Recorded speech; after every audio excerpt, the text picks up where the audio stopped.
Queridos amigos, pensando en ustedes, hoy tenemos preparada una verdadera fiesta para su espíritu.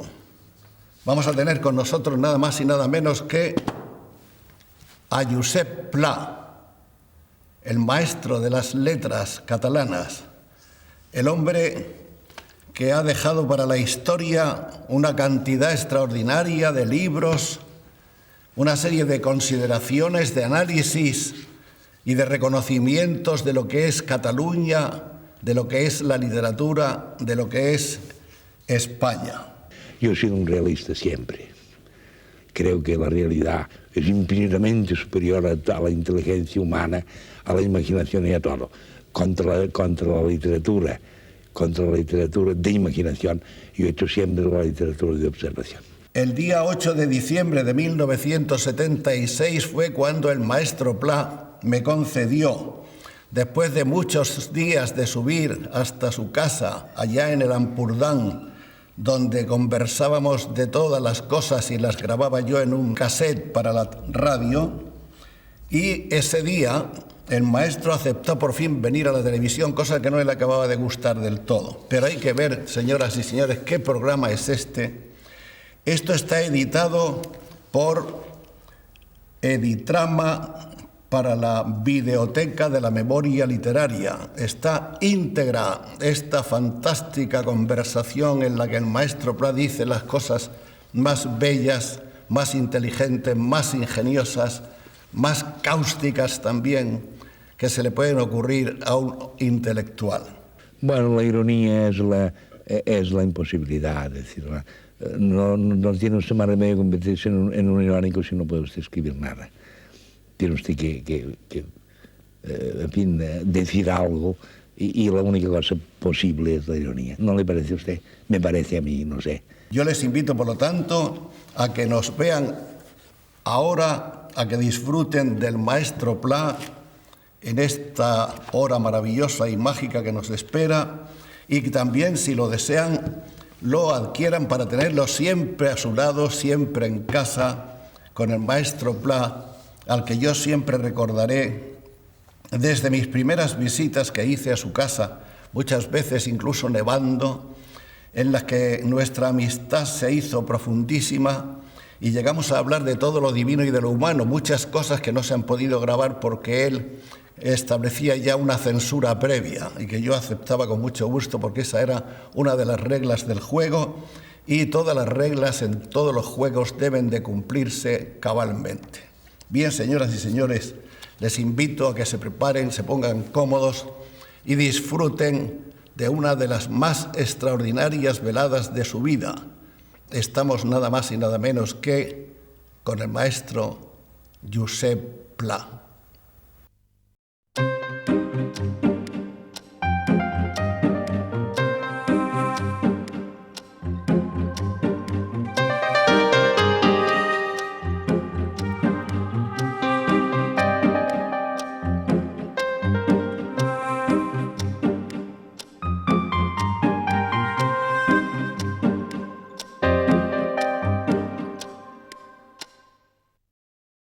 Hemos venido a Barcelona para cumplir uno de nuestros más antiguos y más sinceros deseos, el de presentarles en este programa a uno de los gigantes de nuestras letras, un verdadero patriarca de las letras catalanas y españolas, el maestro Josep Pla, y hemos tenido el honor y la satisfacción de que el maestro haya abandonado su retiro rústico, solitario y tranquilo en la masía Mas Pla de Palafrugell para conversar un rato acerca de su vida y de su obra. Una vida larga, dilatada, fecundísima. Habría solo que desparramar por un instante la mirada sobre esta enorme, impresionante colección de libros, entre los cuales se encuentran hasta 31 tomos de su obra completa, una parte de las guías que ha publicado, otra serie de libros acerca de los cuales iremos hablando.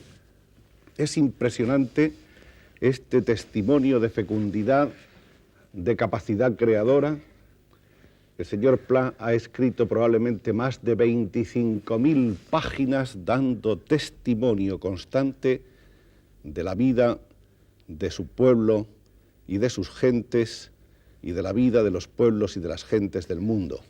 Gracias. Maestro Pla, muchísimas gracias por haber venido a estar con nosotros. Muchas gracias. Tengo mucho gusto en verle. Igualmente. Hacía aquí muchos años que no le veía. Veo que está usted magnífico. Muchas gracias. Ahora, hablando del nombre que ha puesto usted al programa, permíteme usted una vaga crítica. Sí, señor. Yo no creo en las profundidades. Dice usted que esto es una cosa de televisión en profundidad o a fondo. Por esta razón que le decía, porque yo siendo joven leí en André Gide que lo más profundo que tiene el hombre es su superficie. Claro está que esto lo que dirá usted, era un pedasta, o sea, la piel. ¿Qué hemos de hacer? ¿Hemos de hacer una cosa a fondo que probablemente no existe o hemos de hacer una cosa inteligible que sea superficial? Usted ha sido siempre partidario de la inteligibilidad elemental, es decir, de hablar de una manera sencilla, llana, directa, con una especie de realismo poético que pueda entender cualquier ser humano que le lea o que le oiga. Exacto, sí, señor. Yo creo que la primera cosa que ha de hacer el escritor es hacerse inteligible, pero inteligible para la gente más sencilla y que en definitiva todos somos iguales. La limitación de la inteligencia humana es inmensa. Esto ya lo sabe usted mejor que yo, porque es usted joven. Ha estado usted siempre, don José, contra los movimientos, digamos, estetizantes, contra las prosas vagamente ricas, retóricas y poco inteligibles. Poco inteligibles, esa es la palabra. Ahora, yo no sé si he logrado nada. He hecho lo que he podido y nada más. Y he pasado la vida de esta manera, que es una manera como otra de pasar la vida, sin hacer el menor daño posible. Quizá lo que más asombra de usted, don José, es que haya dedicado toda su vida a escribir. Usted ha vivido para escribir. Lo asombroso es que le ha quedado tiempo también para vivir. No, yo he vivido muy poco. Yo no tengo idea de nada. No sé, por ejemplo, lo que es el amor. No sé, yo me he enamorado de un paisaje, de una ciudad, de un árbol, de una hierba, pero tratándose de seres humanos, yo tengo una idea bastante contraria a los seres humanos. No creo mucho y espero que los demás no creen en mí tampoco. Y supongo que tampoco cree usted en mí. Pero usted tampoco. No sé, yo sí creo en usted, yo soy un viejo admirador de usted. No, bueno, pero esto es la literatura. No es la literatura. Luego hay la vida es más complicada, la vida es mucho más complicada. Ahora, ¿sabe usted la condición para ser feliz en este mundo? ¿Cuál es? Es no ser envidioso. Yo no he envidiado nunca nada a nadie. Y si ahora me regalara usted una fortuna, se la devolvería como si me regalara usted un Rolls Royce, porque iría directamente a esta pared. Me iría sobre un árbol, en fin, quedaría distraído. No, yo he tratado de poner adjetivos detrás de los sustantivos y es la única cosa que he hecho en mi vida. ¿Y lo ha hecho usted muy bien? No, por Dios, esto es otra cosa. No sé. Usted ha dicho muchas veces, y eso quizás no sería una de las claves del estilo literario de José Pla, que él piensa que su estilo está en poner detrás de cada sustantivo el adjetivo más preciso. Exacto. Y que mejor y de una manera más clara explica lo que quiere decir. Y por esto fumo, para buscar adjetivos. Yo pongo una puerta, ahora hay que buscar el color de esta puerta, la forma de esta puerta, buscar el adjetivo exacto. Y si lo encuentro, lo pongo. Raras veces se encuentra el adjetivo. Pero si se encuentra el adjetivo, uno se pudiera comer a casa y comer una sopa, una tortilla y no envidiar nunca nada a nadie. Ahora hay escritores muy buenos que Dante, por ejemplo, en 2 versos hace el retrato de un hombre. Yo no llegaré nunca tanto porque los adjetivos son perfectos. Vamos a dejarlo. O Cervantes. Esta tropa escribía muy bien, pero muy bien, sí. Y además tenía el realismo poético. Yo he sido un realista siempre. Creo que la realidad es infinitamente superior a la inteligencia humana, a la imaginación y a todo. Contra la literatura de imaginación, Yo he hecho siempre la literatura de observación. Ya. Pero usted ha escrito así, ¿por qué es usted así? ¿O por qué es usted un producto de una tierra, de un pueblo donde la gente es así? No, yo he empezado a escribir de periodista porque he tenido que ganarme la vida. Porque mi padre me dijo, usted es abogado, yo no pagué el título de abogado porque no tenía dinero y me marché al extranjero de corresponsal de los periódicos de aquí y todavía ando por estos mundos haciendo el periodismo. Yo no he hecho más que periodismo. Y ahora, el periodismo se puede hacer de muchas maneras. Hay que buscar el adjetivo siempre y entonces sirve para el libro. Entonces lo que pone usted en una gacetilla cualquiera, si el adjetivo es exacto, entonces sirve para hacer el libro. Ahora todo esto no sé qué interés puede tener para usted, para estos señores. Yo pienso que para todo el mundo es interesante. Yo pienso también que usted ha explicado una de las condiciones para la búsqueda del adjetivo, que es la pausa del papel de fumar, del tabaco. Sí, señor. Sigue don José Pla ligando los cigarrillos a mano. Sí. Encendiéndolo parsimoniosamente. Exacto, sí, señor, sí. Y sobre todo, primero lo hago porque la literatura creo que es esto, buscar el adjetivo. Y además porque yo fumo estas historias tan salvajes del tabaco, de este tabaco que ha visto usted, porque yo soy favorable al mantenimiento del precio de la moneda. Yo no creo en importaciones excesivas. O sea que usted es partidario del tabaco del país. Sí, señor. Negro. Aunque sea africano. Africano. Africano. Ese es tabaco africano. Sí, señor. Es el tabaco de Santo Cildes y los contrabandistas antiguos. Dice don José Pla que todavía sigue haciendo periodismo y es cierto, pero tengamos en cuenta que don José Pla tiene en este momento 80 años menos 3 meses. Exacto, justos. Los va a cumplir el mes de marzo de próximo. Marzo, el día 8 de marzo, El día hoy 8 de 3 marzo. meses exactamente me faltan. Había nacido don José Pla en Palafrugell. Sí, en marzo, yo he nacido siempre en casa, sí. Bueno, claro, la gente de aquí tiene una gran tendencia a que sus hijos sean muy importantes, sí. Imagínese usted, me dieron carrera.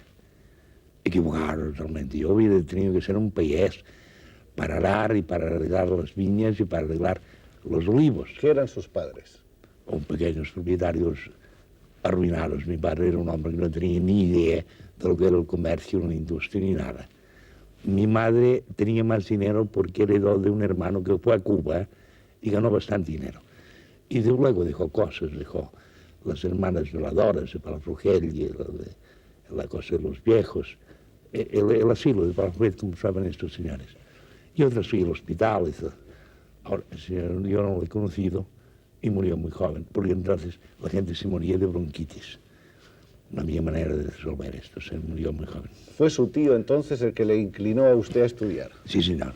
Sí, señor. ¿Usted estudió la enseñanza primaria en su propio pueblo? Con los hermanos moristas que entonces acababan de llegar de Francia y sabían lo que se hacían. Luego fui al Instituto de Gerona. Usted ha contado que fueron unos años horribles en su vida. Sí, pero en fin, había profesores que eran muy buenos y otros muy malos. Nada. Había un profesor de literatura que publicó 4 versos que decían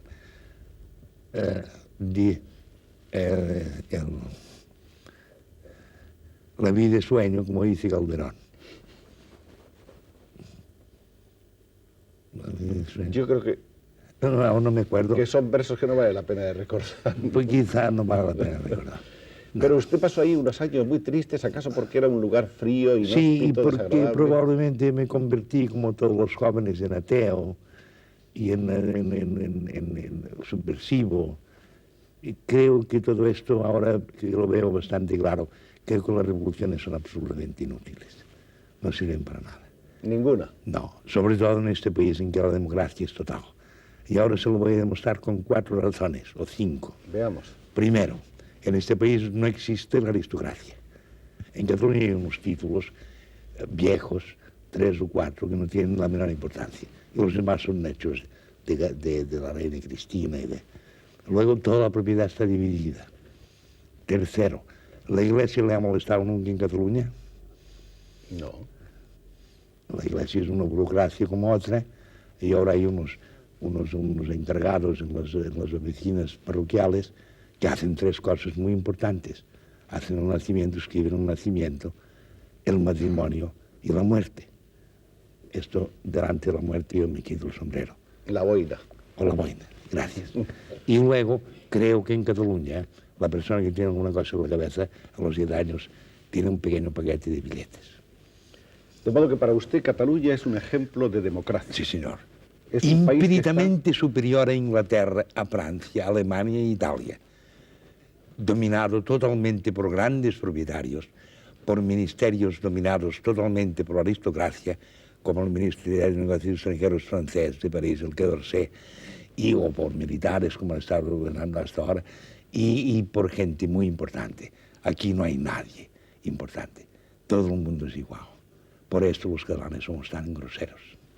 Pero usted no piensa que esa atomización o esa fragmentación de pequeñas empresas domésticas, familiares, en definitiva, no es buena para un desarrollo rápido del país? Aquí empezamos de esta manera. Toda la crisis de aquí depende de gente que empiezan a tener 5, 6 o 7 obreros y pretenden subir la escala social. Esta gente puede llegar a hacer mucha cosa, ganar mucho dinero y convertirse. Toda la gente que tiene hoy cosas importantes en Cataluña no han sido más que encargados. ¿Encargados? Encargados, sí, señor, sí.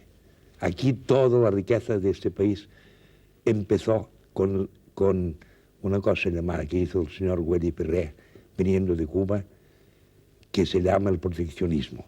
Desde entonces, Cataluña es un país inmensamente rico, grosero y espantoso. Pero es así. Ve usted sus pueblos, ve usted Barcelona. Barcelona es una cosa espantosa, agobiante y de escasísima calidad. ¿Pero usted ha amado siempre a Barcelona? No. ¿O a otra Barcelona? No. He amado mi pueblo, Lampurdán, que es un país muy bonito, es un país verdaderamente, tiene un paisaje muy agradable. No, si yo pudiera escoger una patria, aparte de este país, de España, escogería Italia.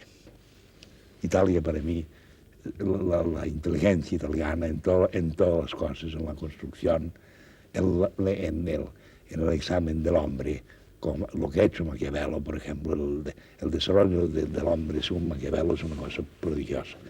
Lo que ha hecho Leonardo da Vinci, lo que hizo Buonarroti y lo que están haciendo los italianos, que tienen un inmenso país con gente muy inteligente. El norte de Italia es muy importante industrialmente, no le quepa duda. Ahora, claro, el desorden es inmenso. Ahora, gli italiani si arrangiano. Y usted ve en Italia a veces una muchacha que no tiene ni un céntimo, que se pone un vestido y resulta más bonita que una condesa o una duquesa de Madrid o de Barcelona. No le quepa duda.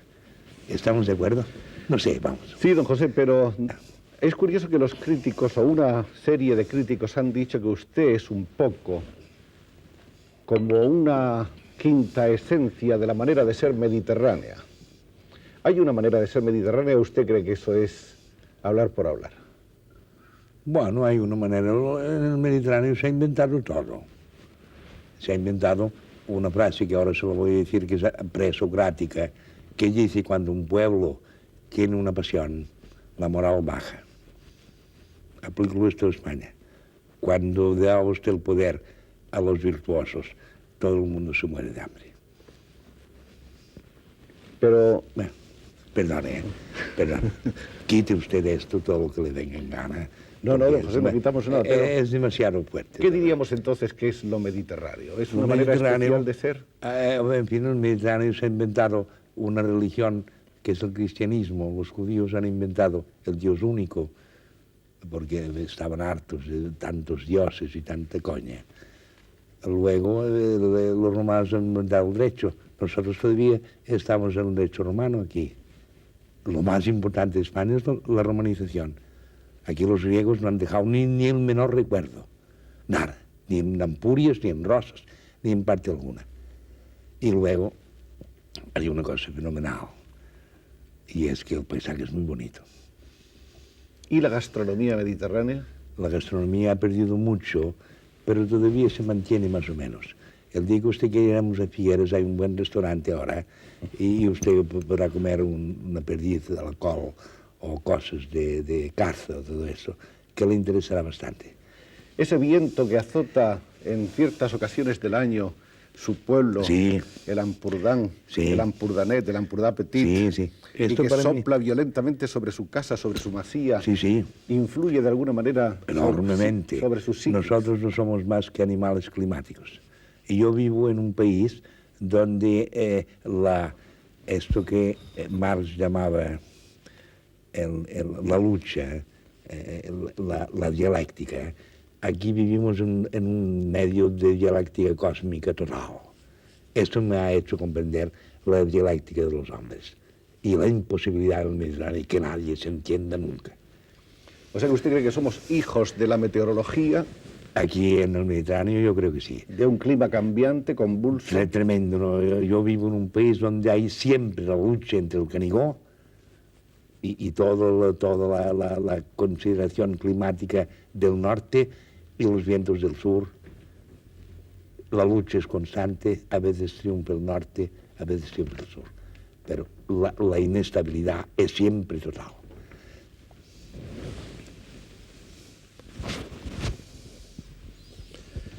No sé si esto le puede interesar. Don José, vamos a hablar un poco de sus primeros años. Usted, después de estudiar el bachillerato en Gerona, estudia Derecho en la Universidad de Barcelona. Sí, señor. Y casi inmediatamente empieza usted el periodismo. Sí, sí. Cuando se terminó el asunto del dinero, yo tenía unos cuantos amigos en el Ateneo de aquí y me hicieron entrar en la publicidad, que entonces era castellana, federal, y escribí Unamuno y Madariaga, de este momento que los he conocido, y me dijeron, ¿quiere usted ir a París de corresponsal? Y estuve 20 años fuera de España de corresponsal de periódicos. Usted había empezado, sin embargo, me parece que por lo más complicado y, sin embargo, lo más urgente del reportero, que es por hacer la calle, eso que llaman hacer la calle, en las noticias, ¿no? Yo he estado en las noticias de Barcelona en la época de los atentados. De manera que yo iba a un café, que era exactamente un café del final de la Rambla, y los anarquistas me decían, vaya usted a la calle de la Cadena y encontrará usted un cadáver. Y yo vi un muerto. ¿Hacía usted sucesos? Sí, sí, sucesos, sí. Cosa que me molestaba bastante. ¿No le gustaba a usted nada? Poco, porque la violencia en aquel momento en Barcelona ha sido indescriptible. Dicen que usted dejó de hacer esa sección o esa información porque descubrió usted que el director o el redactor jefe, no recuerdo bien, de ese periódico era el autor con seudónimo de un folletón. Sí, sí. Y que eso le granjeó su enemistad. Sí, sí. Bueno, él dictaba un folletón en las noticias y era muy buen hombre. Y me parece que era de Salamanca, de Burgos. Y era una gran persona. Pero él era un hombre totalmente romántico que en el periódico de los señores Busquets hacía el folletón. Y había un redactor jefe de Reus, que era un hombre que sabía mucho, leía el Times de Londres. Y este señor, si no veía la noticia confirmada en el Times de Londres, ya no la creía. ¿Comprende usted? El otro señor era igual. Era un señor aceptado por la familia Busquets. Ahora creo que hay un muchacho que escribe todavía que es el hijo de ese señor. Me parece. Ya se le dio, no recuerdo en ese momento el nombre. Pero, ¿cómo eran los periódicos de entonces? En primer lugar, eran muy correctos. Eran muy correctos. Las noticias eran más verdad que las de hoy. Hoy todo esto está dominado por una locura demagógica tremenda. Creo que si hay una cosa tan demagógica como la política son los periódicos de hoy. Los periódicos de hoy están en manos de la gente más rica del mundo, esto no tiene duda. Ahora, estos saben a lo que van y lo que les importa. Ahora, antes la prensa era una tontería. Los redactores ganaban 19 duros o con un corte de no sé qué, etc. Nada, era una cosa muy... Yo he vivido en las pensiones más pobres de la calle de Pelayo y de las calles de Aribao. Una cosa, vale más no hablar, porque todo eso es muy triste. Pero bien, había cines y había unas señoritas donde iban sobre todo la gente de Lérida. La gente son muy corridos, la gente de Lérida. Les gustaban las señoritas. Todo esto me importa muy poco. Usted me comprende. Y antes de irse de corresponsal al extranjero, usted estuvo también una temporada en Madrid de corresponsal. Fui enviado a Madrid, sí.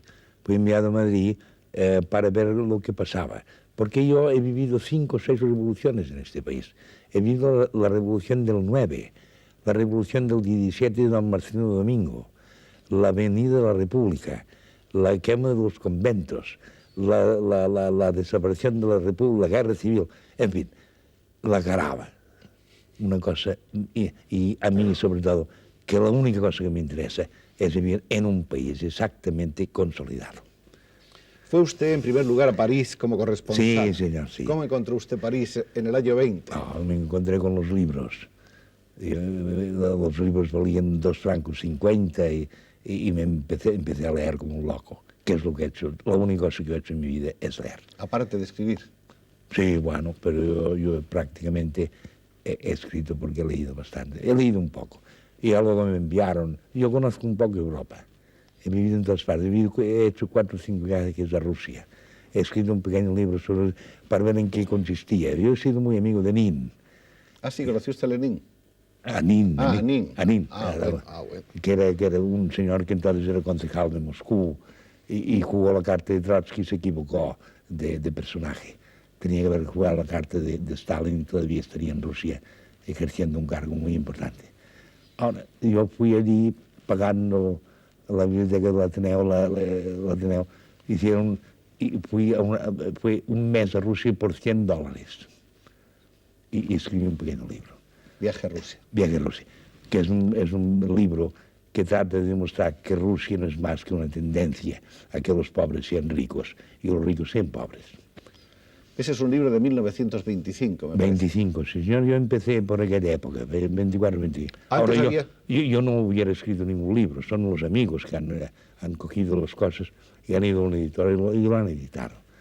Sí, nada más. Yo no hubiera escrito ningún libro. Los periodistas creo que no hemos de publicar nunca ningún libro. Después de París fue usted a Alemania. Sí, he vivido en Alemania, sí. En un momento también muy difícil, porque era el momento en que había terminado la Gran Guerra. La ocupación del Ruhr por Poincaré y el Ministerio de Negocios de Defensa francés y la inflación. Yo he visto una moneda, es decir, que para comprar $1 americano se necesitaban 4.200.000.000.000. Qué horror. Y yo he visto exactamente cómo se suicidaban las criaturas, cómo la gente tomaba un carro y iba a vender los cuadros y los muebles y las joyas y tal. Ahora, en un momento determinado apareció Hitler y todo se resolvió. Vamos, todo se resolvió, no, pero algunas cosas se resolvieron. Se resolvieron algunas cosas para luego empezar a otra locura superior. ¿Usted me comprende? En fin, vamos a dejarlo porque esto es muy triste. Luego conocí un poco Inglaterra. Yo tengo una gran admiración por Inglaterra porque Inglaterra ha organizado las cosas con la poca libertad que tenemos. Eso lo debemos a Inglaterra. Y luego ha organizado las cosas con una gran tolerancia. Muchas gracias. A usted. Y Inglaterra hoy, gracias a la moneda, se ha ido todo abajo. Yo creo que es una obra típica de los ingleses, sobre todo los intelectuales, que son partidarios de la Little England, de la pequeña Inglaterra, sin tener ningún cuidado de nada. Un pequeño país.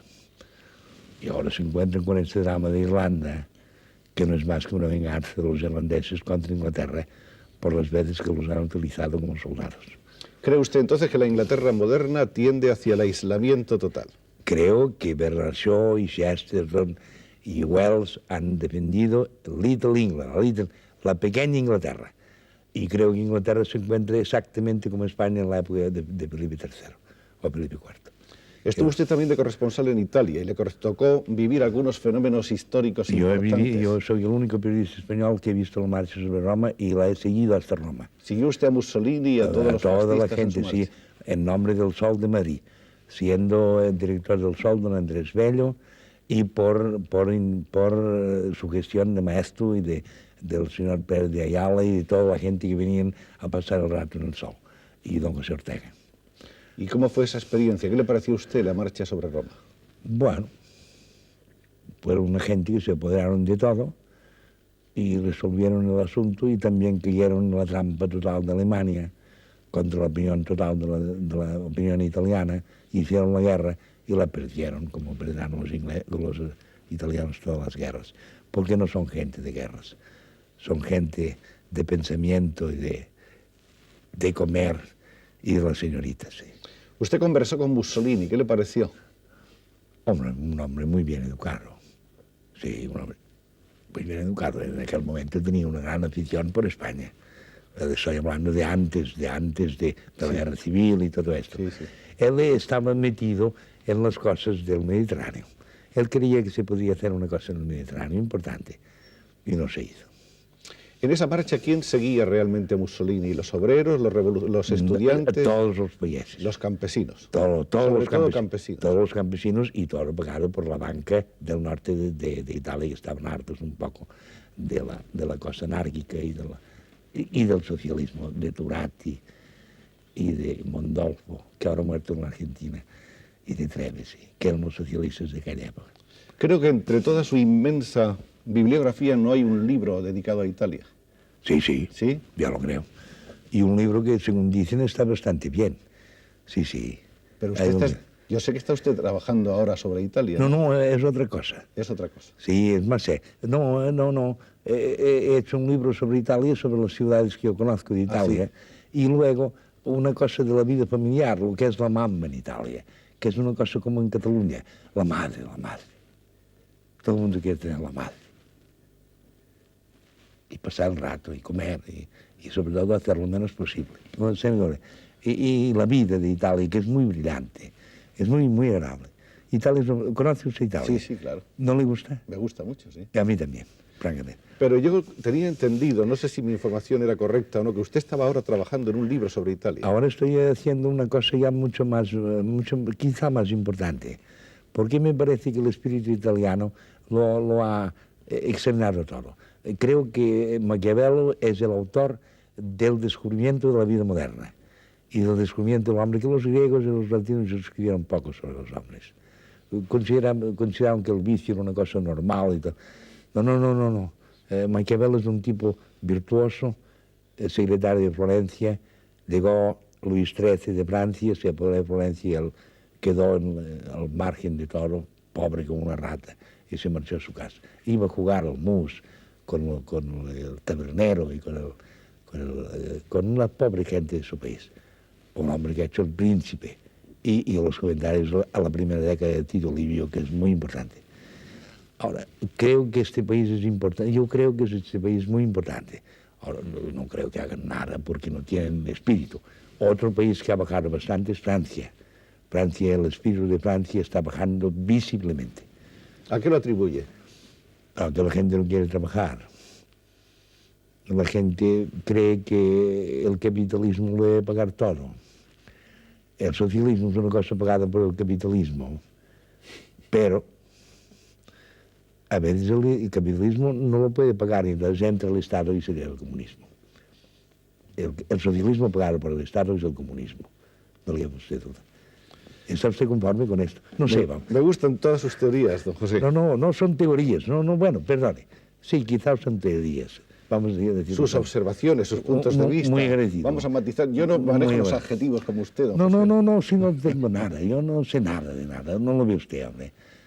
Usted ya me conoce a mí. Soy la persona más insignificante del mundo. Yo no tengo ninguna envidia. Por eso soy un hombre relativamente feliz. Estuvo usted como 25 años más o menos dando tumbos por el mundo como corresponsal. Sí, señor. Y en un momento dado usted cortó con eso, quizás ya fatigado. Bueno, sí. En un momento determinado tuve que volver aquí porque la situación de mi familia era muy mala gracias a la guerra civil. Y yo no tuve más remedio que volver aquí, empezar a trabajar aquí y ver lo que pasaba. Y desde el final de la guerra hasta ahora he vivido prácticamente, he hecho algún viaje, pocos, he ido 2 veces a Rusia con el señor Vergés y luego he ido a los Estados Unidos, he ido a América, que son países muy curiosos. Eso de los viajes ha sido una constante que en cierto modo compensa y equilibra ese retiro, esa soledad suya en el Mas Pla. Sí. Lleva usted ahí desde el año 39, pero de vez en cuando necesita usted escaparse. Sí, a veces todavía voy a Francia, sí. Y es natural esto, porque me gusta esto, hablar con la gente me gusta. Y yo no soy más que un charraire. Yo no he nacido más, eso que dice el señor Vergés es verdad. Yo he nacido para hablar, yo soy un hablador constante. Y ahora en el marzo yo no voy a hablar con nadie porque no hay nadie. Y esto me fatiga. A los 4 o 5 días de estar me aburro y ya me marcharía. Antes iba usted más al café en Palafrugell. Ahora ya no puedo ir porque tengo que ir a pie porque no tengo ningún medio de locomoción y la carretera me espanta. Además los viejos tenemos las piernas flojas. No, esto ya está prácticamente terminado. De modo que ha hecho usted viajes. ¿Es usted partidario? Ahora, yo no he hecho ningún viaje de turismo. He ido, todos los viajes que he hecho ha sido para trabajar. Yo para escribir, nada más. Y casi siempre ha elegido usted barcos, y no barcos de lujo transatlánticos, sino barcos casi cargueros, donde había... Yo he viajado mucho en barcos petroleros. Petroleros. Sí, señor. Y me dijeron, bueno, usted no puede fumar aquí en los barcos. Pero en fin, ya le daremos un cuarto y no lo diga usted a nadie, pero fume usted y escriba, etc. Sí, he viajado mucho en barcos petroleros. Y todavía era un viaje quizá con un barco petrolero. ¿Y por qué le gustan a usted esos barcos? Porque no hay nadie, más que la tripulación. A mí me gusta mucho la tripulación, ¿sabe usted? La tripulación, sobre todo si es popular. A mí a veces la burguesía me fatiga enormemente. El pachende de aquí. Pero si usted es un burgués. Sí, pero no... No ejerce. No ejerzo, no, exacto. No tengo manera y tampoco ejercería, si tuviera maneras, no. Ya se lo he dicho, que si me regalaba usted un coche, se lo volvería a regalar en el acto. No sirve para nada para mí esto. A mí no me quite usted los libros y de ver el cielo y de hablar con la gente. A mí me gusta esto.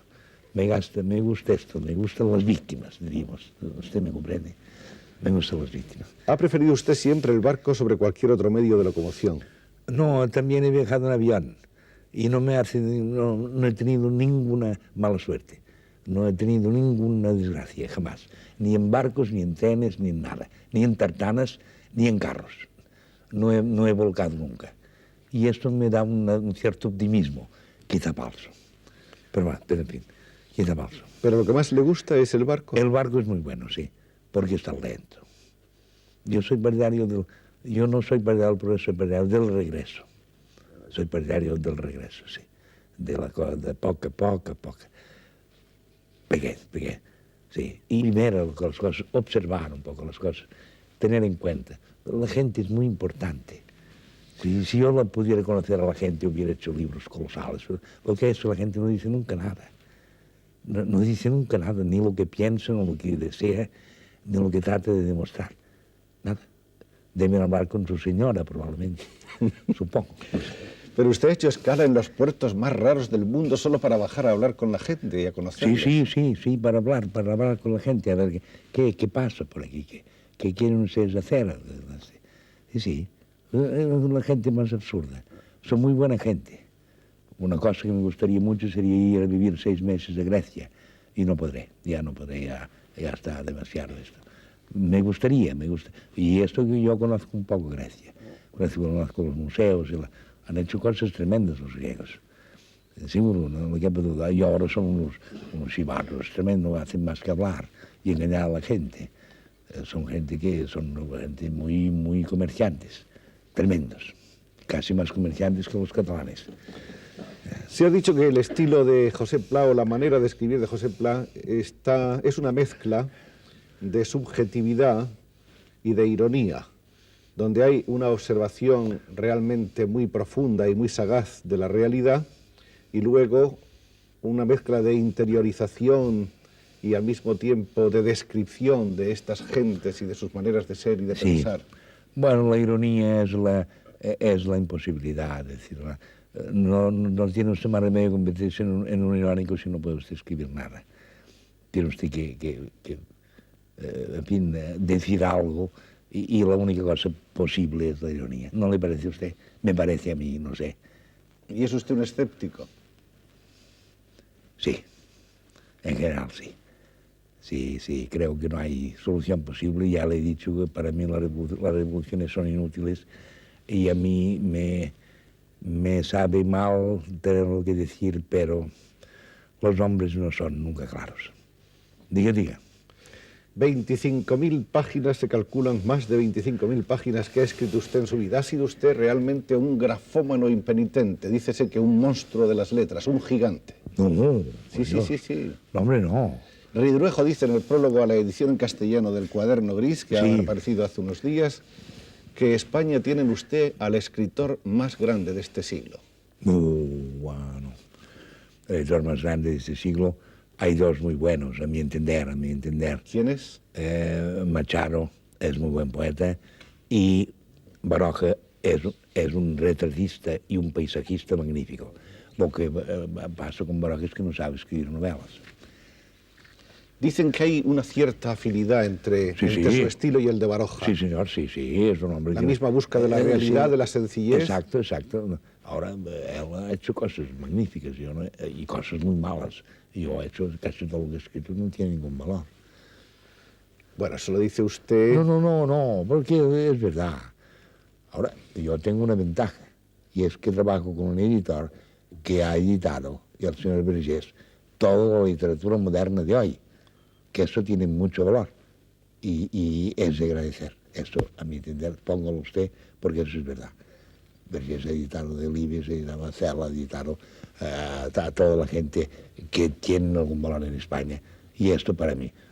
Los editores son tremendos a veces, son endemoniados. ¿Qué experiencia tiene usted de los editores? ¿Buena, mala o regular? Bueno, bastante buena, pero el editor en general, Vergés es otro. Los editores no han pagado nunca nada en España. No, esto no valía nada escribir en España. No ha servido ni para tener una familia. ¿Qué piensa usted en general de la literatura castellana? Usted que en el fondo es un escritor bilingüe, usted es un escritor o trilingüe. O trilingüe, pero bueno, sobre todo en castellano y en catalán usted domina los dos idiomas con una gran facilidad. No, el castellano no lo sé. No, el castellano lo domino muy poco y no conozco. El Gracejo de Galdós yo no lo conozco. No sé cómo va todo, compuesto todo esto. ¿Qué es el Gracejo de Madrid?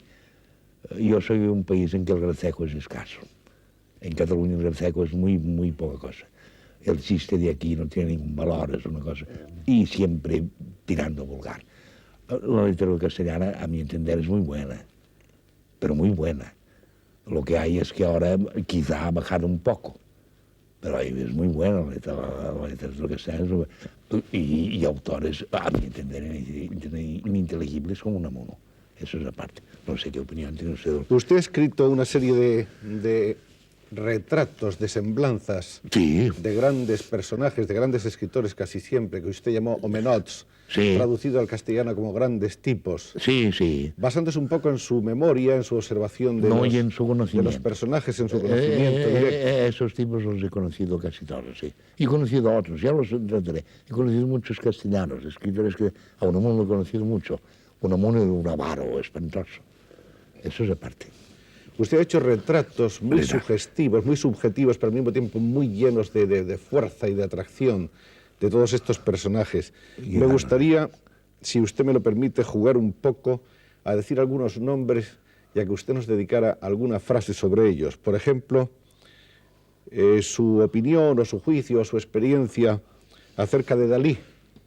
¿De Dalí? Sí.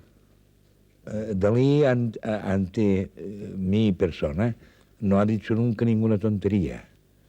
Dalí es un comerciante tremendo que ha tratado de hacer una fortuna y lo ha hecho.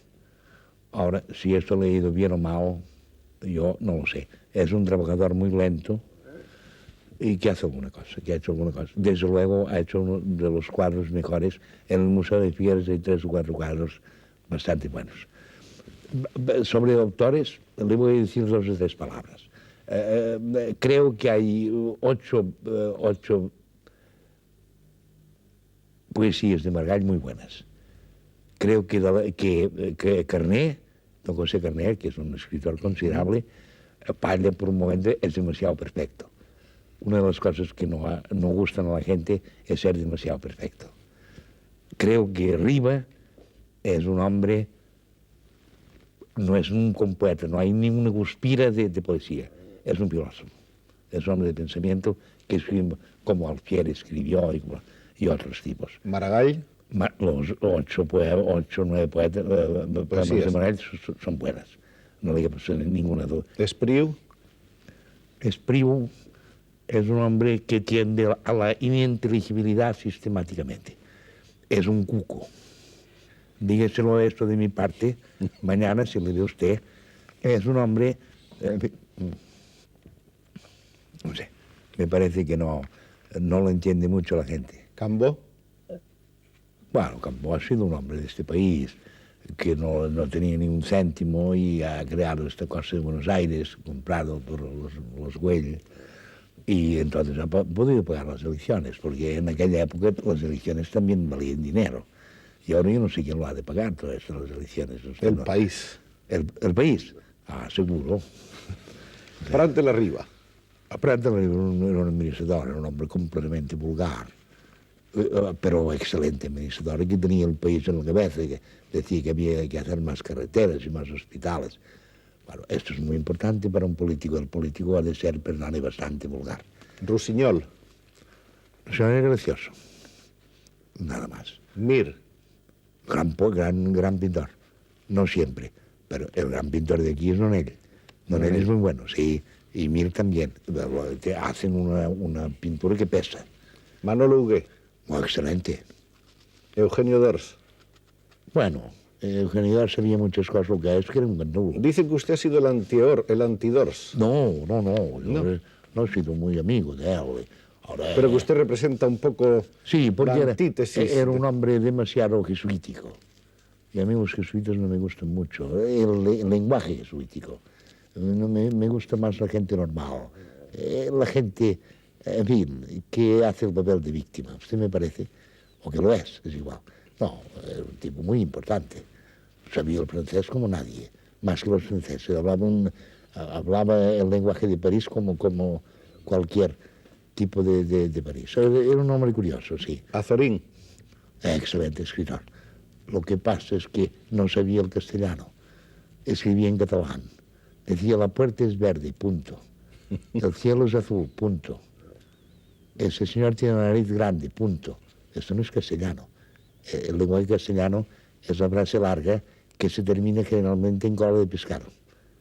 En cola de pescado. En cola de pescado. ¿Usted me comprende? Sí. El de todos los escritores del 28, quizá el que escribía mejor el castellano era exactamente el señor Pérez de Ayala. No sé si lo crees. Sí. Un castellano maravilloso. Perfecto, sí. Sí. El señor Azorín era no sé. Un levantino, en fin de cuentas. Un levantino que escribía, y en francés, la puerta es verde, el cielo es azul, la señorita es pálida. Esto no. ¿Entiende usted? El castellano no lo sabía. Gabriel Miró. Bueno, bastante bueno. Más que Azorín. Más que Azorín. A mi entender. Bueno, me parece. Ortega. Sí. Gran orador. Escritor, filósofo, no. Escritor de cosas políticas a una determinada altura, indiscutiblemente.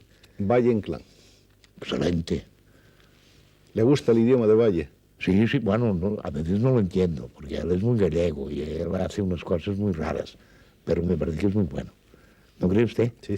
No, a mí por lo menos me gusta mucho. Y el teatro, desde luego, es el único que hay. No me quepa duda. El teatro del 98 es Valle Inclán. ¿Benavente? Poco. Es una literatura de tomando el té. ¿Delibes? Sí. Dentro de lo grisáceo. Es un autor en gris. Me gustaría también conocer alguna opinión de usted acerca de uno de sus personajes favoritos, el filósofo de la Torre de las Horas, de Francesc Pujols. Bueno, este era un orgulloso tremendo que escribió de una manera rara. Escribió como si hiciera la música de Wagner, con unos párrafos larguísimos y todo esto. a veces para meter cosas pornográficas o cosas de un realismo muy crudo. Pero las cosas de filosofía que hizo, no sé, me parece que no valen nada. Tengo la impresión de que valen muy poco, en el sentido de que me parece ridículo que un mediterráneo trate de inventar otra religión. Hemos hablado de algunos importantes artistas catalanes, pero no hemos citado a Gaudí, que creo que es un personaje del que vale la pena de conocer su opinión. Bueno, yo cuando era joven en el Ateneo barcelonés todo el mundo era contra Gaudí y ahora resulta que es un hombre muy importante. El otro día hablé con un arquitecto y me dijo que Gaudí ha sabido aguantar cosas sin hacer contrafuertes como los góticos ni paredes muy gruesas y que como constructor es colosal. Desde mi punto de vista como artista, para mí no vale absolutamente nada. Josep María de Sagarra. Bueno, eso es poca cosa. Hablamos entonces, si le parece, de Julio Camba. Ah, excelente. Es otra de sus predilecciones. Sí, he hablado en el ABC de Julio Camba. Y hemos quedado con amigos que tenía Camba, no sabían nada de nada. Es curioso, es un tipo de escritor que le salió la cosa porque estaba imbuido por el humorismo inglés. Sabía muy bien Dickens y Chesterton y todo. Y escribía en el ABC, ha escrito cosas realmente curiosas, más o menos traducido. Eso del plagio yo lo he defendido porque me parece que es una cosa que siempre se ha hecho lo mismo. Quizá una de las cosas admirables de Camba es que escribía además breve. Artículos de 2 cuartillas. Exacto. Que estaban además con una arquitectura perfecta. Perfecta, sí. Ah, perfecta, sí. Y con un gran conocimiento sobre todo de la cosa culinaria. Eso sabía, sí. Sí, había vivido muchos años en el extranjero. Muchos. Y él tenía... El ideal de Camba era jugar exactamente al bridge por la noche, ir a la cama a las 6 de la mañana y levantarse a las 6 de la tarde y volver a jugar, ir a comer a cualquier sitio y volver a jugar... y de tarde en tarde hacer un artículo para la ABC. Empezó siendo anarquista Camba. No sé si lo sabía usted. No, no lo sabía. Sí, sí, como tanta gente de aquella época. Yo fui amigo de Morral. Usted comprende. Hablé de esto de Camba, sí. En el ABC. Y además ha escrito usted algunas veces sobre Camba. Sí, yo tengo una admiración por Camba. Recuerdo que comentaba usted su libro La casa del lúculo. Sí, y otras cosas. ¿Y otras cosas? Sí, las memorias de una peseta. Exacto. Y el viaje al otro mundo, sobre los Estados Unidos. Ahora, el tipo era curioso, era un gallego extremadamente vivo. Tenía una intuición extraordinaria. Blasco Ibáñez. Buen escritor. Ahora, vulgar. Perdone que se lo diga. ¿No lo cree usted? Son las opiniones de usted las que interesan. No. Las mías realmente no. Quizá usted lo conoce mucho mejor que todo esto. Bueno, dicen que usted es un hombre del talante de Montaigne. Vamos a ver si usted se mira un poco al espejo y se reconoce en este retrato. No. Que aborrece usted el idealismo, que Sí. se aferra a la racionalidad. No. La sencillez, la autenticidad, la energía del vivir. A la racionalidad no. Yo soy un escritor que ha leído mucho a un tipo de cultura llamada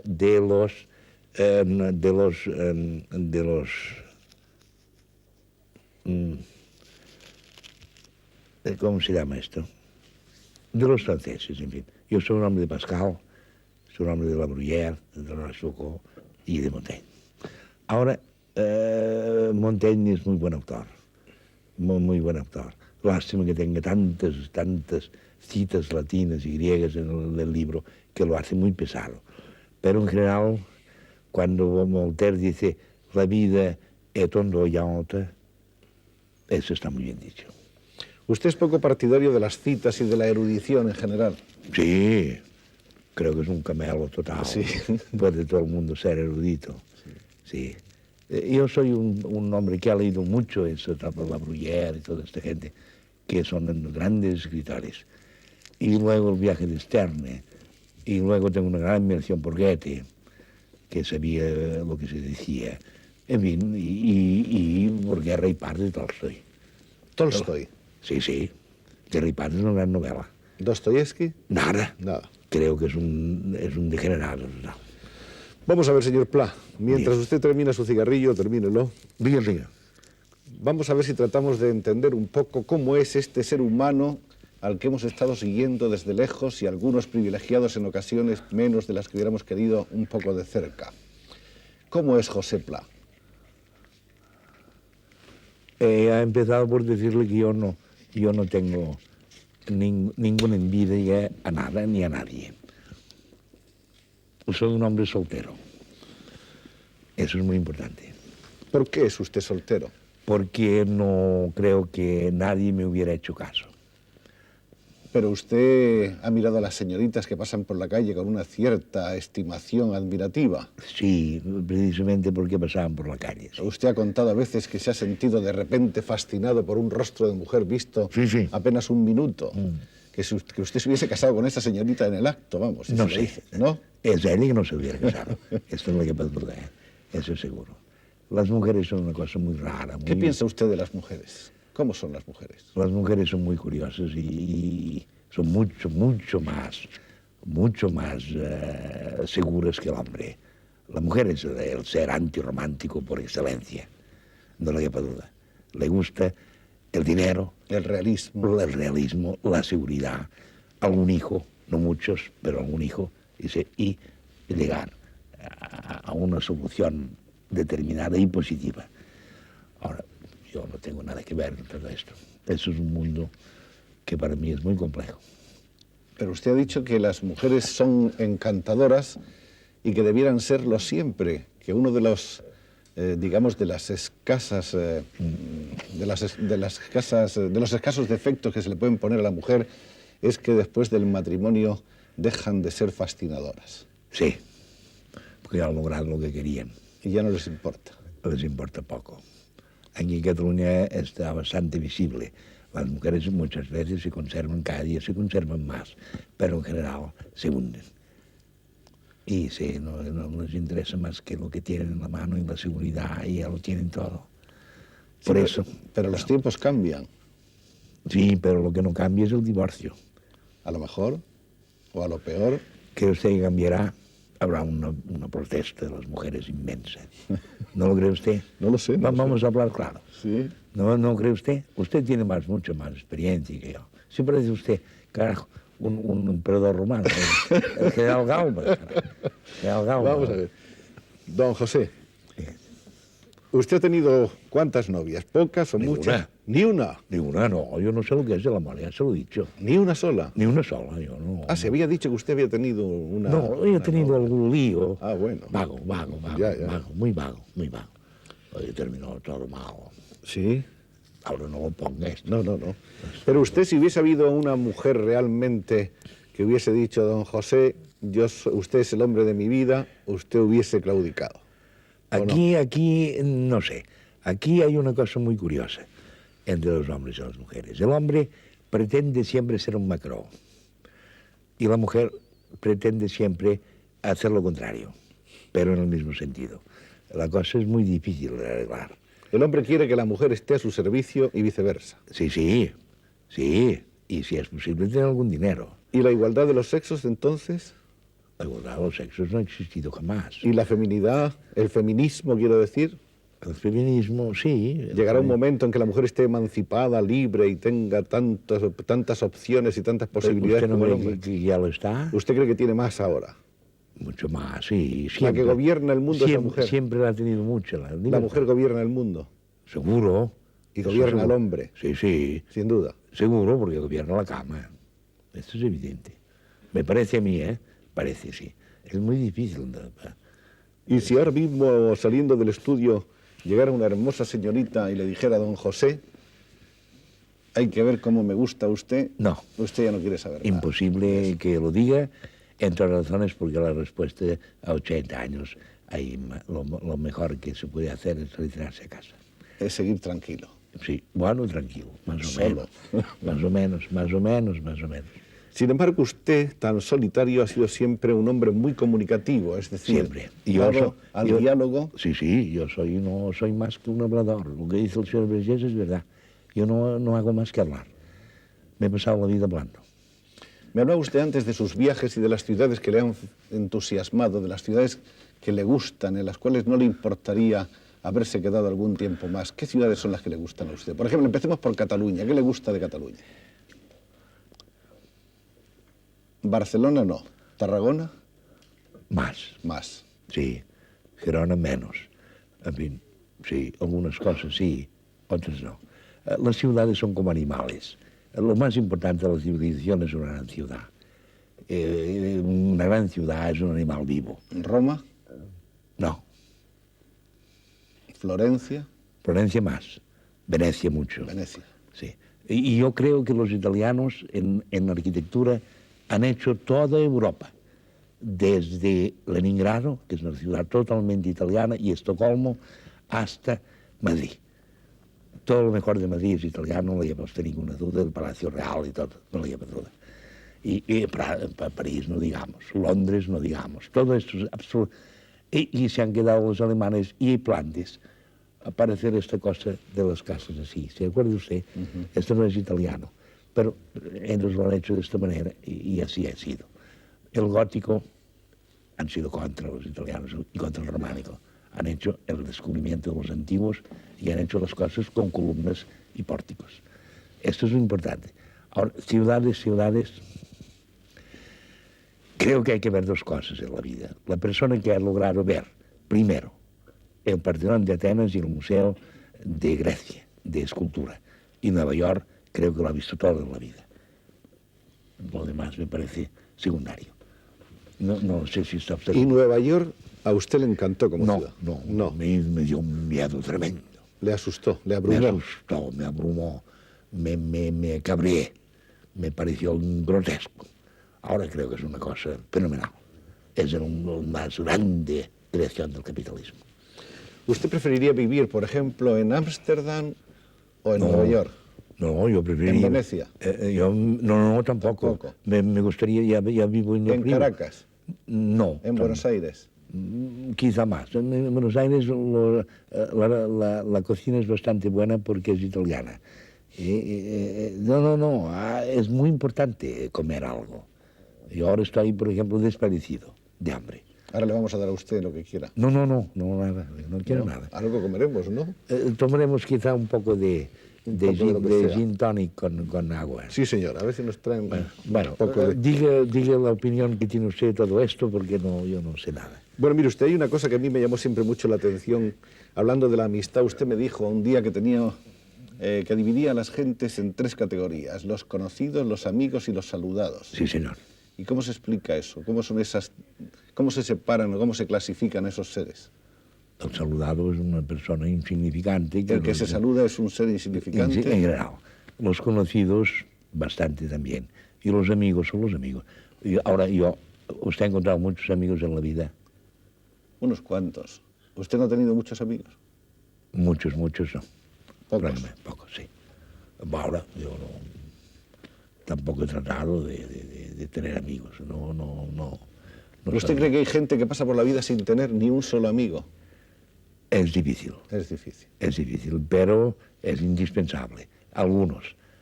Pero en general la gente tiene demasiados amigos. Conocidos sobre todo, sí. Conocidos tantos como usted quiera. Sí, señor, sí. ¿No le parece a usted? Ahora, yo no sé, no. ¿Qué ha significado para usted el semanario Destino? Bueno, esto es una cosa que hemos hecho durante 36 años, he escrito cada semana en Destino durante 36 años. Su famoso calendario sin fechas. Y el señor Vergés lo vendió en virtud de una cosa que yo siempre respetaré, porque creo que si una persona quiere vender una cosa tiene derecho a hacerlo, y creo que se equivocó, pero ¿qué le vamos a hacer? Bueno, hasta ese momento de que usted habla, usted fue un colaborador puntual. Perfecto. Y contra la opinión que yo soy un bohemio y un hombre yo soy un hombre perfectamente correcto. Usted es un trabajador leal y puntual. Absolutamente, sí, señor, sí. ¿Escribe usted además a mano? Siempre. Letra a letra. Sí, y antes escribía con lápiz como antes escribían los periodistas. El periodismo en el mundo se ha hecho siempre con lápiz. Ahora no, ahora se dicta a unas señoritas que hay. Que ponen lo que quieren.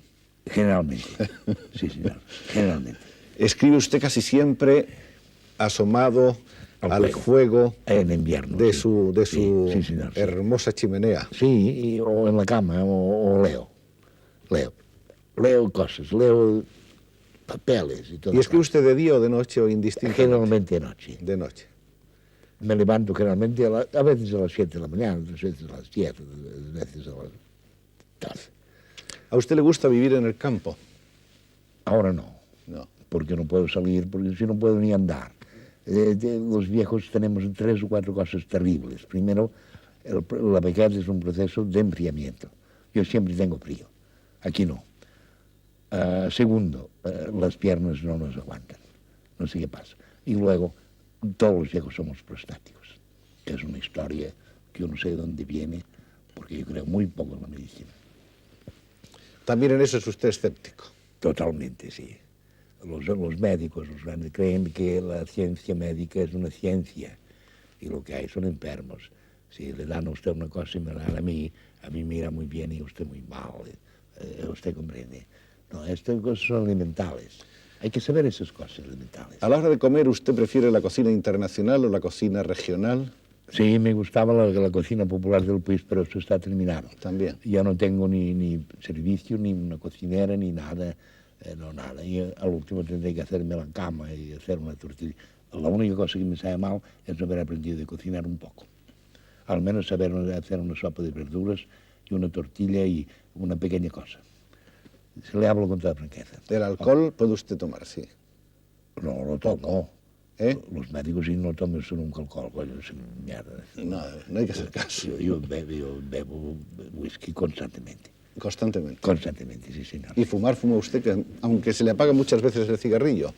Pero yo creo que esa es parte del rito. Este paquete me durará 2 días. Sí, porque hay muchas pausas en el cigarrillo. Estos cigarrillos se apagan muy a menudo. Es la cuestión del adjetivo. Hay que buscar el adjetivo. ¿Usted me comprende? ¿Qué piensa usted, don José, naturalmente que le comprendo, de los españoles? ¿Cómo somos los españoles? ¿Somos tan difíciles como nos pintan? Ay, perdón. ¿Somos tan difíciles, tan arriscados, tan ingobernables, como se ha dicho siempre? En esos momentos parece que sí. El español me parece a mí que es un hombre insatisfecho. Creo que el español cree que se hubieran podido hacer muchas más cosas en España y no se ha hecho nada.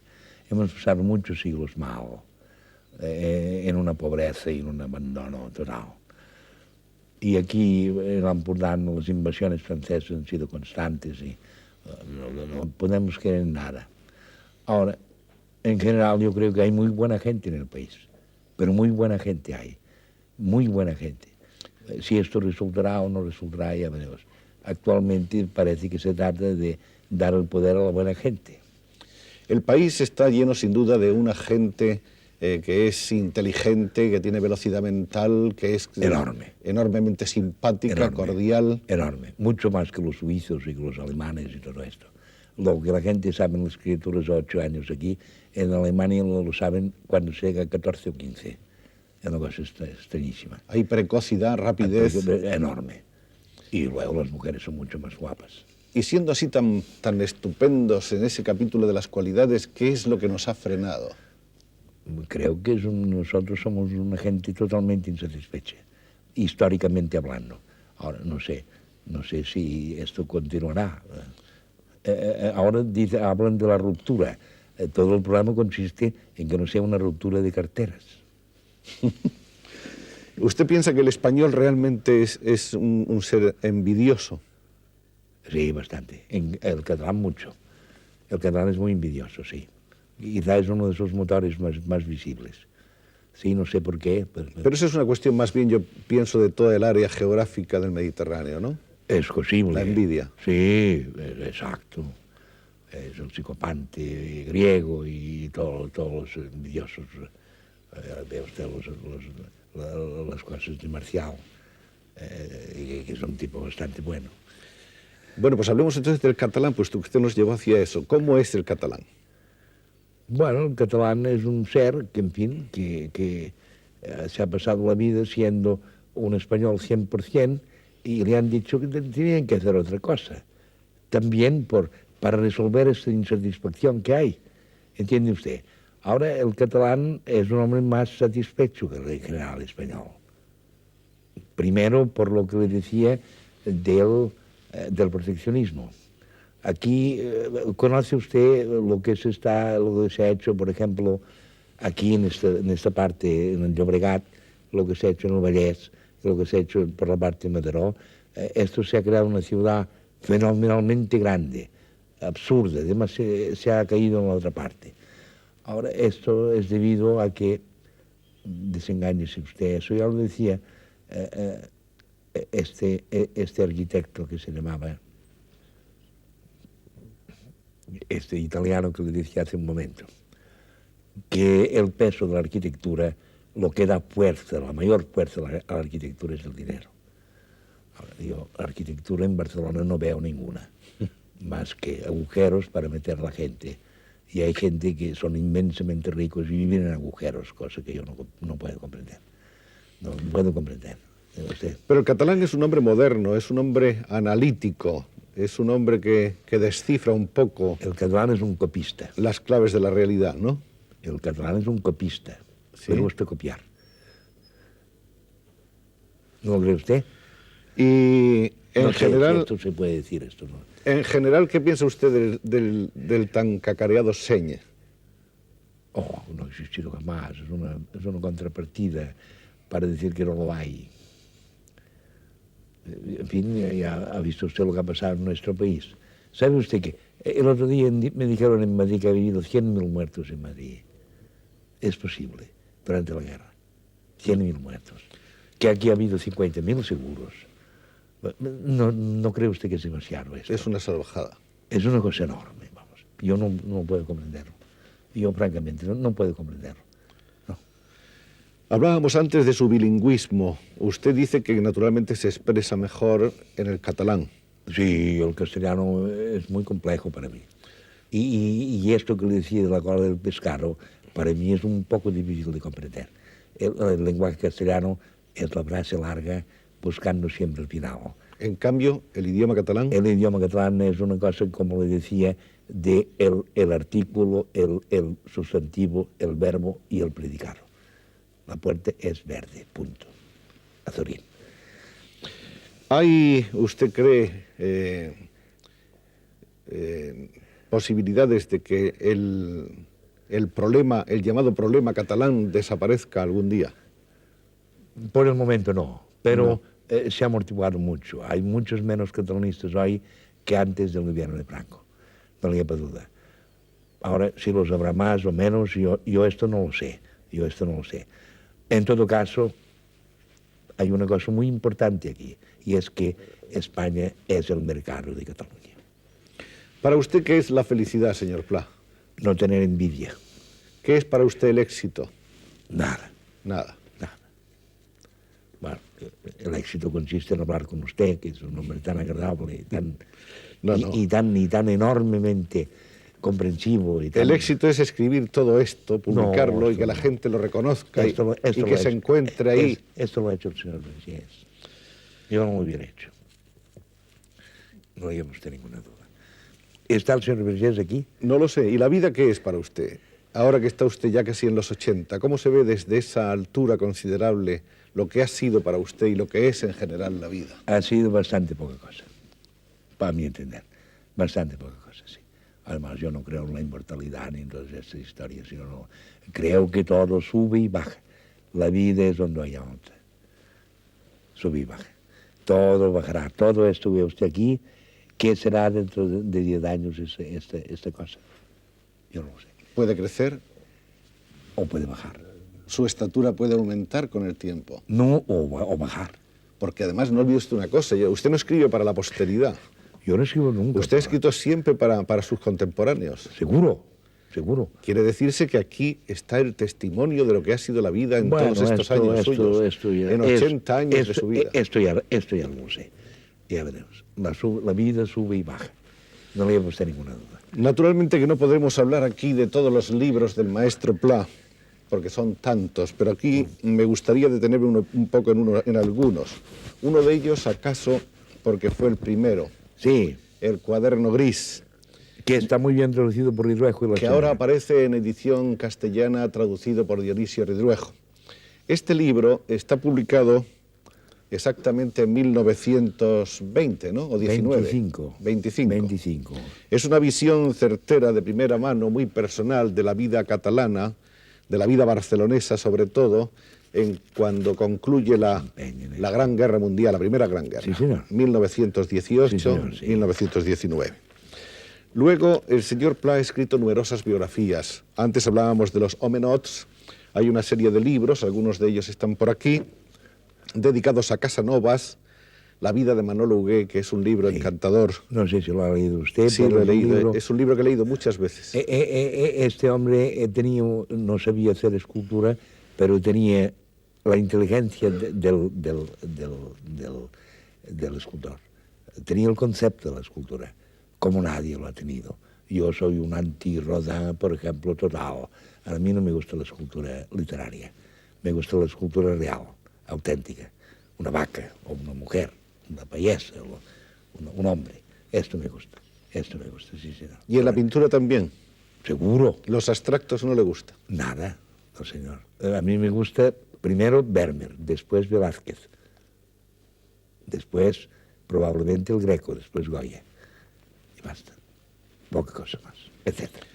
Usted ha hecho pocas incursiones en la novela, y eso que sus novelas han sido muy celebradas. No, yo no he escrito nunca ninguna novela. Creo que el hombre que Bueno. lee a partir de 35 años novelas que es un cretino. Esto, El no Carré Estret es una novela. No, el Carré Estret es una cosa como este libro. Tiene usted aquí, es una cosa del pueblo. Pero es una novela. No pasa El nada. Nocturno de Primavera también es una novela. No, yo he tratado de hacer 3 libros y me han salido 2. He tratado de hacer un libro sobre los países, que está hecho. Está hecho, sí. Después un libro sobre la pequeña burguesía, las ciudades de Mergaro. Y después un libro que lo tendría que haber hecho y no lo he hecho porque no he podido, porque no he sabido, sobre la burguesía. Esto no ha salido. Este es un libro importante también, Un señor de Barcelona. Esto sí, esto es una cosa dictada por el señor, sí. Esto es un libro... Y luego está la historia de la Segunda República Española. Bueno, esto es una crónica, no es ninguna historia, y este libro se tendría que modificar muchos y explicar por qué ha fracasado la República. Sí, ¿Por qué? Por la rapidez. Han querido hacer demasiadas cosas en un momento determinado. ¿Usted cree que la historia no puede conocer procesos de aceleración tan rápidos? No, creo que no. Resolver el problema de la tierra en España, de los latifundios, del militarismo y de la Iglesia en 3 días o en 30 días o en 3 meses, creo que es un horror total. Vamos bien. Viaje en autobús, La huida del tiempo, el pintor Joaquín Mir, bueno, muchísimos más. Vamos a dejarlo. Pero a mí me gustaría también hablar un poco de sus enormes libros turísticos, sobre todo su guía de la Costa Brava, su guía de Cataluña, su guía de Mallorca, que las tenemos allá en una esquina, porque no hay mesa para tanto libro. Esto lo ha hecho el señor Vergés. No, los ha escrito usted. No, bueno, sí, y para venderlos. Hay que vender más o menos los libros, usted me comprende. Y dado que vienen tantos turistas, sí, nada más. Sí, todo esto tiene razones muy pequeñas, muy objetivas y muy importantes. ¿Cuál es el rasgo más característico del carácter de José Pla? Quizá la ignorancia. No. Seguro. No, hombre, no. Quizá la ignorancia, quizá. Seguro. Esto no hay duda. Podía ser el descuido. La ingenuidad en algunas ocasiones. Siempre. Yo soy un infeliz. Para la vida soy un hombre totalmente infeliz. No he servido para nada más que para esto. Bueno, creo que es tarde o temprano. Creo que le ha preocupado a usted mucho una cosa, para terminar, que ha sido el miedo al ridículo. Sí, señor. ¿A usted no le pasa lo mismo? Yo creo que a todos los españoles nos pasa eso. Sin embargo, hay gente muy pavera, decimos aquí en Barcelona. Sí. Hay muchos paveros que no tienen el sentido del ridículo. ¿Y a qué atribuye usted esa división entre los unos y los otros? La envidia. A mí me parece, vamos. El pavero es el envidioso. Yo creo que sí. El que presume, el fanfarrón, el jactancioso. Seguro. ¿No lo cree usted? Me parece a mí, me parece. Ahora, sobre esto no he pensado, pero ya se lo escribiré. ¿Y el español sencillo, el español humilde? Esto es bueno. Eso es de primer orden. Colosal. Si pudiera usted empezar mañana a vivir otra vez, señor Pla, ¿haría usted lo mismo que hizo? No, sería el campesino. Campesino. Sí, señor. Me dedicaría a trabajar la tierra. Sí, señor. ¿Y sería usted más feliz? Seguro, seguro. ¿A usted le gusta pasear por el campo y le gusta escuchar a los animales? Me ha gustado mucho eso. Oír a sí. los perros, oír a las gallinas. Me ha gustado mucho. El mugido de las vacas, la tramontana soplando. Sí, usted, exacto. Usted es un hombre virgiliano, en el fondo. En el fondo, sí, señor. O sea, un infeliz. ¿No cree usted? No, mire usted, Carles Riba ha dicho de usted que José Pla puede ser calificado sin contradicción alguna de tímido y de cínico, de tierno y de escéptico, de egoísta y de generoso, de lógico y de absurdo. ¿Es usted tan complicado, tan contradictorio? No. ¿O todo eso en el fondo? Los críticos tienen que utilizar estas cosas de choque para hacer un buen artículo. Pero esto no es exactamente, no es verdad, todo esto. ¿Y la página que a usted más le gusta de las 25.000 que ha escrito? Ninguna. Todos tienen grandes efectos. ¿Qué salvaría usted? No, me ha gustado proponer esta pregunta porque nos hemos de marchar. ¿Pero qué libro de estos es el que a usted le ha emocionado más escribir? No he escrito jamás nada emocionado yo. Nada. No he escrito ni una sola frase si no la hubiera pensado antes. Cuidado. Por lo tanto, la equivocación, si existe, es enorme. ¿Usted me comprende? Señoras y señores, este es el maestro José Pla, el patriarca de las letras catalanas. Déjelo. El gran maestro al que tanto debemos los que hemos sentido alguna vez inclinación y curiosidad por la literatura en este país, del que tanto hemos aprendido, del que tanto tenemos que aprender todavía. Le estamos muy reconocidos, maestro. Muchas gracias. Quisiéramos verle con su boina puesta. Bueno, ahora le pondremos la boina. Porque esa es la estampa, diríamos, qué característica. En eso usted es como Don Pío, como Baroja. Sí. Partidario de la boina. La boina sirve es excelente para viajar. En toda clase de vehículos. Es muy bueno, sí. Yo tengo un sombrero. Ah, sí. Usted lleva mucho tiempo un bombín. Sí, cuando era joven. Ahora tengo uno que me compró Vergés en Londres, un Oxfordion colosal. Pero está pasado ya de moda, un poco de moda. Tendremos que comprar un Borsalino ahora. ¿No le parece a usted? Muy bien, don José. Muchas gracias. Y felicidades anticipadas por los 80. Muchas gracias. Y espero que por los 90. Ya no me deseo usted tanto daño.